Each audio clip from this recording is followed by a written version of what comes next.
뭐라고 생각하십니까? 일단은 우리 주민들이 네. 좀 소통이 잘 된다고 생각하실 것 같아요. 소통. 네. 그러니까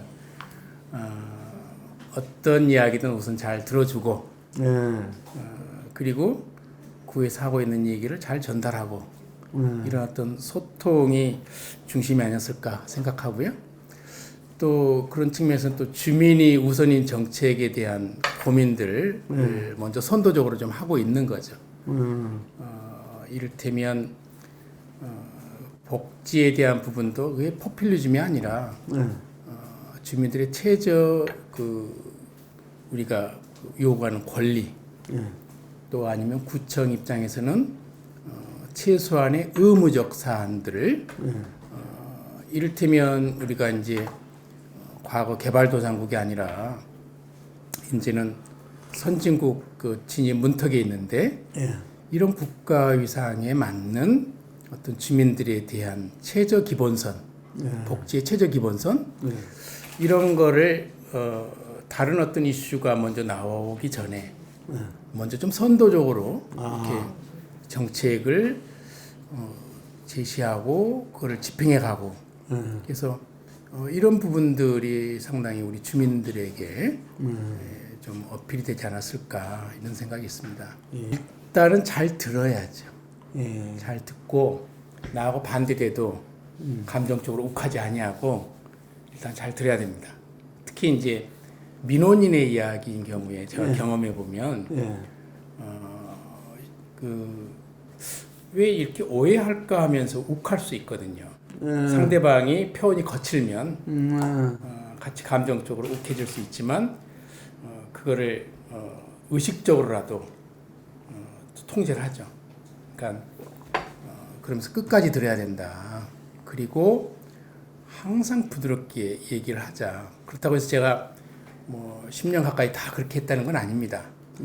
중간에 제가 욱한 경우도 있고 그래서 그러고 나면 민원이 가고 나면 제가 후회가 되더라고요. 내가 5분만 참았으면 되는데 그런 생각이 있는 거예요. 그러니까 그리고 제가 생각하는 것은 구청장이 주민을 이길 수 없다고 생각합니다.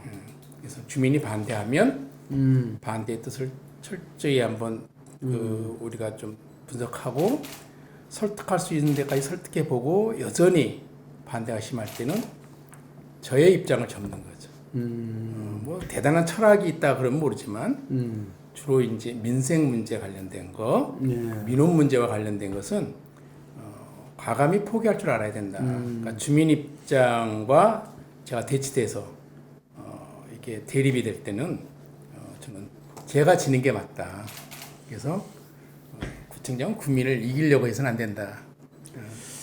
예. 그래도 가끔은 오세요. 가끔 오시는데 제일 많았던 건 예전에는 이제 재개발, 재건축과 관련된 민원인들이 제일 많았거든요. 그리고 이제 비대위라고 하는 집행부가 아닌 사람들 내지는 조합원에 가입하지 아니한 현금 청산자들 이런 사람들이 이제 주로 중심이 돼서 주로 데모하러 오죠.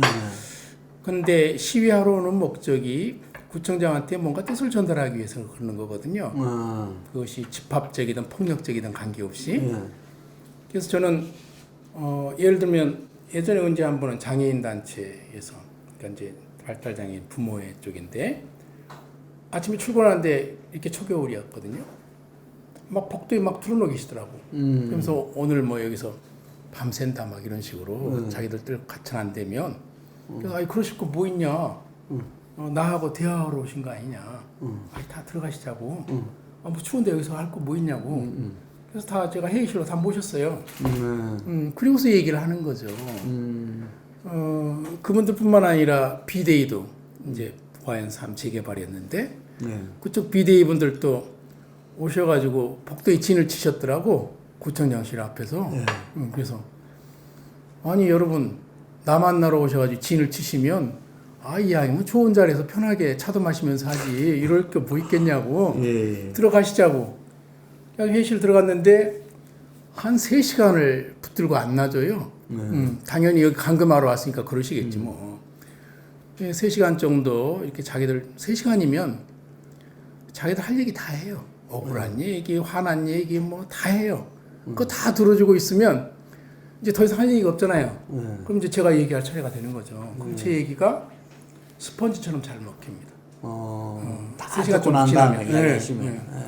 그리고 3시간. 자기들 뭐 억울하거나 화나거나 슬프거나 이런 얘기를 다 하고 나면 오히려 제가 거꾸로 위로하고 막 이러면 거꾸로 자기들이 울어요 이제 나중에. 예. 아유 얼마나 속상하시겠냐. 참 여러분들 정말 저도 똑같은 마음인데 제도적으로 안 되는 이런 문제들이 있는 것 같은데 참 안타깝다. 그렇지만 하여튼 저도 같이 노력해 보겠다. 뭐 이러면 이제 이 사람들이 좀 감정에 받쳐서 이제 울고 그러거든요. 전 그분들이 울면 이제 끝났다고 생각하는 거죠. 그래서 이제 여러 가지 제가 답변을 쭉 하고 그래서 이제 얘기를 했죠. 구청장이 굉장히 바쁜 거 아시죠?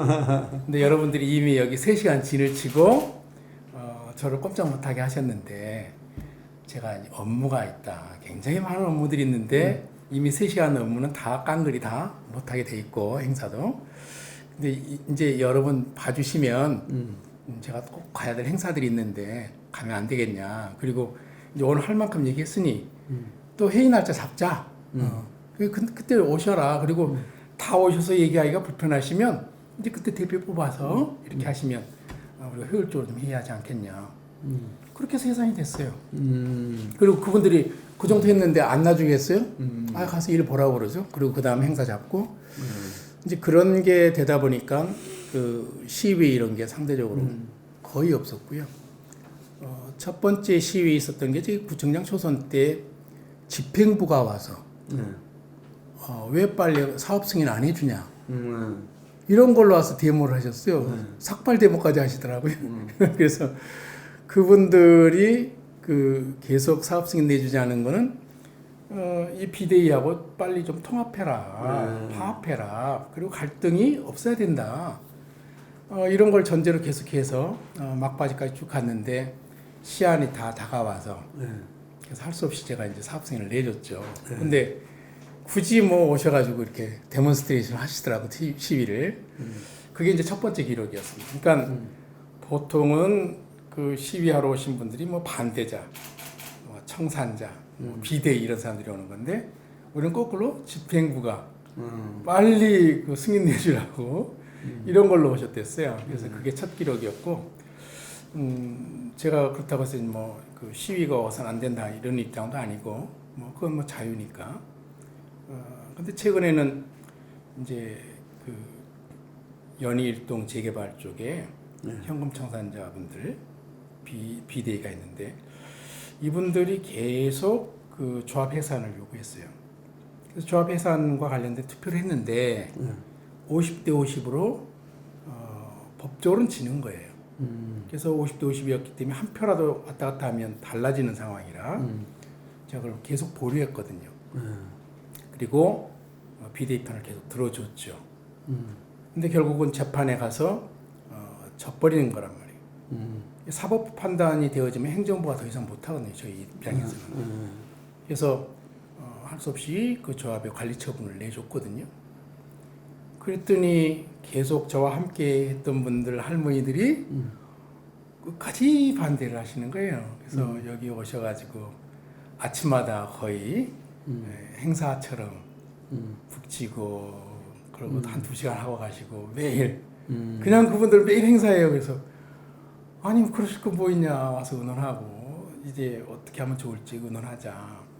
그래서 사실은 조합 측에도 모든 비대위 다 포함해서 새로 분양권 주도록 다 했거든요. 그래서 한 150명 넘는 그 비대위들이 100명 이상이 다 분양을 받고 똑같이 조합원으로 행동을 다 했는데 그런 프리미엄이 많이 올라가고 그랬으니까 현실적으로 이익이니까. 근데 고집 센 할머니분들은 그렇게 안 하시더라고요. 그래서 그분들은 소수긴 해도 한 10명, 20명 정도 되신 분들이 그저 끝까지 매일 나오시고 그러는데 요즘은 조금 좀 조용하신 것 같아요.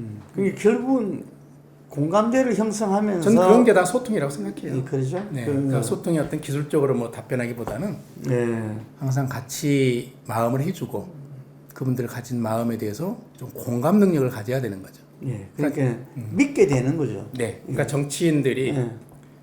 우리 국민들 네. 아니면 이제 우리 지방 정부 같으면 우리 주민들, 시민들의 마음을 좀 제대로 빨리 감수성을 가지고 좀 읽을 줄 알아야죠. 아. 그리고 공감 능력이 있어야죠. 예. 예. 지금 정치권의 제일 큰 문제는 예. 그 주권자의 마음에 예. 대한 공감 능력이 굉장히 부족하고 예. 감성이 굉장히 떨어져 있습니다. 그리고 센 말만 하고 막말만 하고 격하게만 하면 되는 줄 아는데 이미 그런 시대는 저는 아닐 거라고 생각해요. 가장 중요한 사례가 이제 백가정 보듬기라고 하는 사례인데 이제 뭐 어떤 거냐면 우리 구청에서 아무리 도와주려고 해도 법적으로 자격이 안 되시는 분들이 있어요. 예를 들면 할머니하고 소녀딸이 사는데 자기 아들 며느리가 다 행불. 그러면 주민등록상에는 아들 며느리가 있기 때문에 부양 의무자가 있거든요. 그럼 기초수급자가 안 돼요. 그러면 이 할머니는 손녀딸하고 예. 동주민센터에서 폐유지 주워가지고 살거든요. 예. 그거 한 달에 한 40만 원 벌이가 되는 거예요. 그걸로 둘이 살려면 얼마나 힘듭니까? 예. 기초수급자보다 더 힘들거든요. 예. 이런 사람들 도와줘야 되거든요. 그럼 이런 사람들을 돕기 위해서 우리는 어떻게 하냐면 실제 조사를 철저히 하고 그다음에 법적인 조건 따지지 않고 현재 얼마나 어려운지 도와줘야 될 대상인지를 보고 이분들을 선정을 해서 도와주겠다고 하는 성당이나 교회나 또 사찰이나 개인 법인에게 자료를 드려요. 그분들이 자기 마음에 닿는 사람을 매월 지원하는 거예요. 사회복지 공동모금회를 통해서 지정 후원 기령 계좌로 매월 처음에는 50만 원, 매월. 지금은 평균 30만 원입니다. 여기서 지원하는 프로그램을 하는데 한 번 돕고 마는 것이 아니라 이 사람이 자립할 때까지. 그러니까 한 경우는 아까 그 제가 말씀드린 경우에 그 손녀딸이 이제 성장을 해서 예. 그래서 이제 고등학교를 다니는데 고등학교 입학을 해서 방송에 진출하는 게 꿈인데 이 아이가 방송고등학교를 다녔어요. 그래서 다니는 3년 동안 매월 50만 원을 개인이 지원을 해줬죠. 그리고 졸업을 했는데 방송국에 취업은 한 건 아니고 다른 곳에 취업을 했어요. 그래서 취업하자마자 우리가 약속대로 자립할 때까지니까 첫 월급 받을 때 그 후원 개련이 종료가 됐죠. 이 경우에는 얘가 중3 때부터 고1, 2, 3 이렇게 받았으니까 한 달에 50만 원씩 1년이면 12개월 600만 원이고 3년이면 1,800만 원이고 그보다 기간이 더 길었으니까 2천만 원 이상이 계속 매월 지원된 거예요. 얼마나 큰 힘이 되는지 몰라요. 그 할머니가 성당 다니시는 분인데 저만 보면 손 꼭 잡고 하여튼 우리 아이가 아주 공부도 잘하고 지금은 이제 직장 다니니까 자립한 거잖아요. 저는 그것이 단순히 재정적 지원만의 얘기는 아니라고 생각합니다. 왜냐하면 우리 아이들이 어떤 불안한 환경에서 잘못되면 훨씬 더 어려워지는 상황에 빠지거든요. 그걸 과감하게 사회적인 후원 결연으로 지원해 줬을 때 이 아이는 내가 혼자가 아니다. 우리 서대문 지역사회가 항상 나를 챙겨보고 있다. 저희가 백화점 보듬기의 중요한 것 중에 하나는 돈 지원해서 끝나는 게 아니라 통합 사례 관리를 합니다. 통합? 통합 사례 관리. 그러니까 이 가정에 무엇이 필요한지, 주거 문제, 의료 문제, 교육 문제 이런 것을 일일이 다 챙겨주거든요. 그래서 최근에 부가연동에 그 한 분이 저한테 편지를 보냈어요. 자기가 참 고마운 이 서대문을 느끼고 떠납니다. 떠나는 마당에 직원들 칭찬 좀 해주려고 청장님께 편지 썼습니다. 무슨 내용인가 봤더니 이 사람이 노름도 하고 또 알코올 중독도 되고 또 결혼도 파탄 나고 나중에는 이제 혼자 고시원에 부가연동 고시원에 살게 된 거예요. 근데 우리 복지팀장이 찾아가고 뭐 이러니까 자존심이 있으니까 도움 주는 것도 거절하고 그래서 복지팀장이 찾아가서 이 가장 마지막 단계에서는 자존심의 문제가 아니라 생존의 문제인데 일단은 생존에 있어서 주변이 도움을 주겠다고 하면 일단 받고 당신이 필요한 일을 한번 생각할 수 있는 시간을 좀 더 가져보는 게 어떻겠냐. 그런 식으로 이제 말문을 트기 시작한 거예요. 그러니까 자존심을 계속 배려하면서도 도움을 받는다고 하는 것에 대해서 인간적 모험이라고 생각하지 말고 우선 급하면 급한 대로 자기 생존 문제를 먼저 해결하셔야 된다. 그 다음에 당신의 어떤 자존을 세울 수 있는 일을 해봐라. 그래서 이제 그 여러 가지 내용들을 이제 챙겨봐주고 공공근로도 시켜드리고 근데 이분이 한 달 만에 통풍 때문에 공공근로도 못하게 되신 거예요. 우리가 일일이 다 조사를 해가지고 주거 문제 해결을 하기 위해서 기초수급자로 만들고 그다음에 기초수급자가 되니까 매달 이제 생활비가 나오잖아요. 그리고 주거 문제를 따져보니까 이제 LH에 공공임대주택이 되어지는 거예요. 그래서 의정부 쪽에 공공임대주택으로 이제 이사 가시게 된 거예요. 그래서 이제 떠나게 된 거예요. 그래서 그동안 자기가 여기서 받았던 도움 때문에 자기는 살아났다. 그러면서 팀장, 그다음에 뭐 우리 직원을 포항 아가씨라고 표현하던데 포항 아가씨, 뭐 주무관 뭐 이래가지고 그 편지글을 썼더라고요. 총장님의 복지 정책에 대해서 정말 우리 직원들이 너무 인간적으로 겸손하게 그러면서도 상대방의 자존심을 항상 배려해 주더라. 저는 이제 이러한 것들이 전부 아우러져서 우리의 복지가 단순히 퍼주기가 아니고 어려운 사람의 그 현실에 우리가 함께 공감하고 도울 수 있는 영역들을 단순히 재정으로 지원한다는 것이 아니라 사례관리를 통해서 그 사람의 모든 상황에 맞는 맞춤형으로 이렇게 해주는 거죠.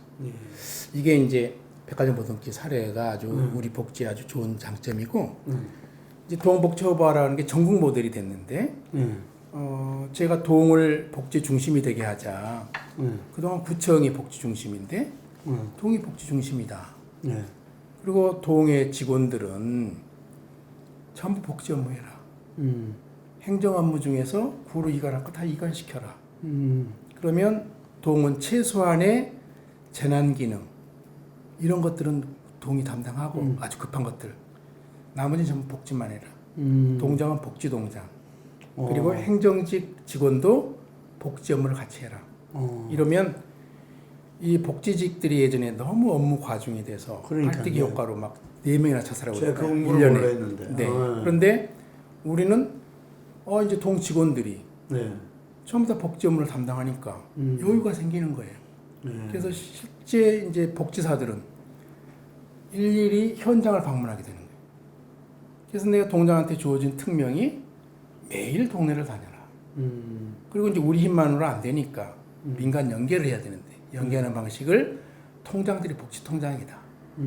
자기 통을 책임져라. 그래서 가장 어려운 이웃을 찾아내는 일을 통장이 하는 거예요. 어려운 이웃을 찾아내면 법적으로 도울 수 있는 건 도와주고 안 되면 아까 백화점 보듬기 방식으로 지원해 주는 거예요. 그러니까 아무리 어렵더라도 가정을 찾아놨는데 아무 도울 방법이 없다. 그러면 허당이잖아요. 다른 구나 다른 시가 지금 그런 문제가 있는 거예요. 근데 우리는 찾아놓으면 도움의 손길이 항상 있었어요. 현재 우리가 2011년 1월부터 했는데 현재까지 계속하고 있습니다. 몇 가정을 했느냐? 590가정. 지원된 금액의 누적 액수가 얼마냐? 34억 원.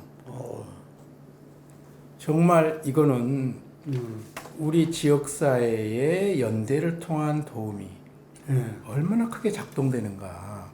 그리고 도움을 주는 분들이 제가 도움을 줘야 되는데 후원의 손길이 없다. 이런 적이 한 번도 없어요. 거짓말 같잖아요. 우리 사회도 기부 사회가 가능하다.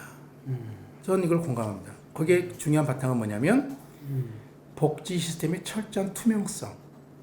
내가 지원한 돈이 이 어려운 사람에게 철저하게 100% 지원된다. 이게 돼야 돼요. 그렇게 설계를 한 거예요. 구로는 돈이 아무것도 오질 않아요. 직접 다이렉트로 구자로 직접 하게 돼 있거든. 공동모금회를 거칠 뿐이지만 그리고 우리는 사례 관리만 해주는 거예요. 돈이 제대로 전달되는지, 또 이 사람이 돈을 받고 생활하는데 어려움이 없는지, 또 후원해 준 사람이 사정에서 끊기게 되면 그 다음 후원자를 찾아주는 일, 이런 걸 하는 거예요. 그래서 지원받는 사람들도 큰 어떤 지역사회의 그 공동체를 느끼게 되는 거고, 후원자들도 자기가 큰 보람을 느끼는 거예요. 그렇지 않고서는 590가정까지 후원자들이 나오기가 쉽지 않은 일이거든요. 그래서 최근에는 그 아시는 분들이 아니 100가정 보듬기를 하지 말고 1000가정 보듬기 합시다 뭐 이렇게 표현을 하는데 제가 100가정이라고 해서 100가정만 하자는 뜻은 아니었거든요. 100이라는 어떤 완전수. 그래서 근데 실제로 2011년도에 100가정을 해버렸어요. 1년에. 근데 그 다음부터 너무 벅차더라고요. 이게 왜냐하면 100가정 하면 한 달에 한 10가정 정도씩 해야 되고 후원자를 또 찾아야 되잖아요. 그렇죠. 처음에 저는 교회에 가서 저한테 광고 시간 달라고 그래가지고 광고 시간에 그 얘기를 쭉 해요. 사례를 설명하는 거 우선 이러한 과정이 있다. 그러면 그 광고 듣는 분들이 어떤 분들이 이렇게 눈물도 좀 보이시고 눈물도 글썽글썽해지고 그러면 저는 속으로 낚였구나 그러고 이제 가거든요. 그럼 며칠 뒤에 연락이 와요. 후원하겠다. 그래서 계속 좀 이렇게 만들어졌는데 처음엔 제가 나서서 했어요. 한 10가정 정도까지 할 때까지는. 근데 그 다음부터 예를 들면 11호 가정부터라든지 10가정을 제외하고 처음에 시작한 590가정까지 제가 한 게 하나도 없습니다. 우리 직원이 다 한 거죠. 아, 예. 대단하죠. 예. 시스템 설계만 제대로 되면 예. 또 우리 직원들이 여기에 함께하는 마음이 되어지면 예. 그런 감동들이 있거든요. 네. 보람이 있거든요. 우리 사회복지사들이 저한테 그랬어요. 자기가 사회복지를 전공하고 가장 보람을 느낀다고. 컴퓨터 작업만 하면 보람 못 느껴요. 자살하게 되지. 그런데 어려운 사람 찾아가고 그 사람 얘기 들어주고 공감해주고 또 실제로 도움을 줬더니 기뻐하고 이러면 자기가 사회복지를 선택하고 공부하고 업무를 보는 것에 대해서 보람을 느끼는 거죠. 아, 내가 이 사람 생명을 구했구나. 그래서 항상 얘기하는 것이 제가 그 신들러 리스트에 나오는 신들러에게 유태인들 나중에 살아남은 사람들 1100명이 반지를 하나 만들어 주거든요. 자기들 금리빨 뽑아가지고 이게 실화거든요. 근데 그 반지에 새긴 탈무드의 이야기가 뭐냐면 하나의 생명을 구하는 것은 천하를 구하는 것입니다.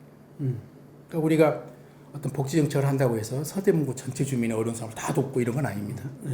그러나 오늘 이 시점에 가장 어려운 사람이 누군지 서대문 안에서 그 사람 한 사람이라도 우선 돕자. 그렇게 한 게 590가정을 도운 거예요. 저는 구청장 돼서 사회복지사들에 대한 처우를 우선 개선해주고 복지직을 사무관으로 승진을 시켜주고 그래서 지금 이제 복지직 사무관이 2명이 생겼는데 그리고 이 사람들에 대해서 계속 격려를 위해서 워크숍도 진행해주고 또 회의연수도 보내주고 그리고 현장에 뛰는 것을 가장 기쁘게 제가 격려해주고 저는 그런 측면들이 우리가 선도적으로 먼저 했는데 나중에 이제 박원순 시장이 보궐선거로 들어오시고 그렇게 되는 바탕에서 또 그런 정책들이 시에서도 지원이 되고 그리고 또 제 정책이 이명박 정부 때 청와대 가서 프레젠테이션을 하고 그리고 그 이어서 박근혜 정부에서 제 정책을 받아서 전체 시군구에 동복지 허브화 사업을 박근혜 정부 이름으로 했거든요. 그 기본 모델이 우리 서대문구 모델이었거든요. 그리고 나서 이제 명칭이 동행정복지센터로 바뀌었어요. 동사무소 이름들이. 그러니까 서울은 그냥 찾아가는 동주민센터 박원순 시장이 그렇게 명예해서 그렇게 하고 있지만 서울을 제외한 모든 시군구의 그 동은 행정복지센터로 해서 복지가 딱 이름이 들어가요. 그게 원래는 동복지센터 이렇게 하기로 돼 있었어요. 그러다가 행안부가 무슨 소리냐, 동이 다 우리 조직인데 그래가지고 반반 양보해가지고 행정복지센터 이렇게 된 것도 서대문 모델이었습니다. 그러시구나. 어쨌든 뭐 기초자치단체에서 복지 굉장히 중요한 네. 이 그래서 부분인데. 이 기초자치단체들 모든 시군구에서도 복지구청장 그러면 서대문구청장으로 다 인정합니다. 예, 그러시겠네요. 네. 그러니까.